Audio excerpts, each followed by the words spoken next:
Rajshree soul से सारी updates पाने के लिए बेल आइकन दबाइए।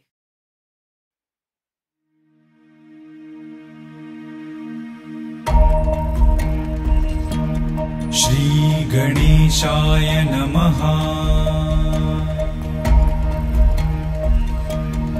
ॐ जपाकुसुमसङ्काशं काश्यपेयं महाद्युतिम् तमोरिं सर्वपापघ्नं प्रणतोऽस्मि दिवाकरम्। ॐ दधिशङ्खतुषाराभं क्षीरोदार्णवसम्भवम् नमामि शशिनं सोमं शम्भोर्मुकुटभूषणम्। ॐ धरणीगर्भसम्भूतं विद्युत्कान्तिसमप्रभं कुमारं शक्तिहस्तं च मङ्गलं प्रणमाम्यहम्।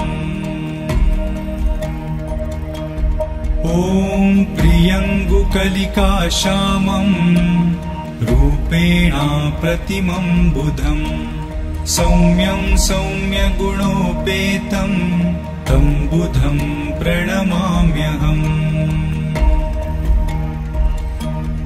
ॐ देवानां च ऋषीणां च गुरुं काञ्चनसन्निभं बुद्धिभूतं त्रिलोकेशं तं नमामि बृहस्पतिम्।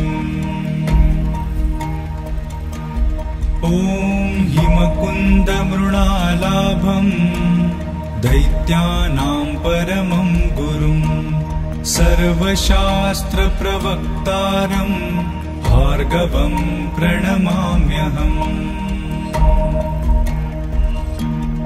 ॐ नीलाञ्जनसमाभासं रविपुत्रं यमाग्रजं छायामार्तण्डसम्भूतं तं नमामि शनैश्चरम्।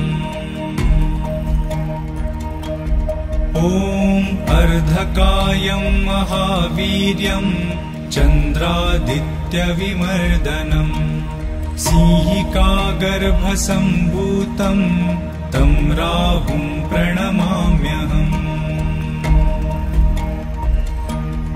ॐ पलाशपुष्पसङ्काशं तारकाग्रहमस्तकम् रौद्रं रौद्रात्मकं घोरं तं केतुं प्रणमाम्यहम्।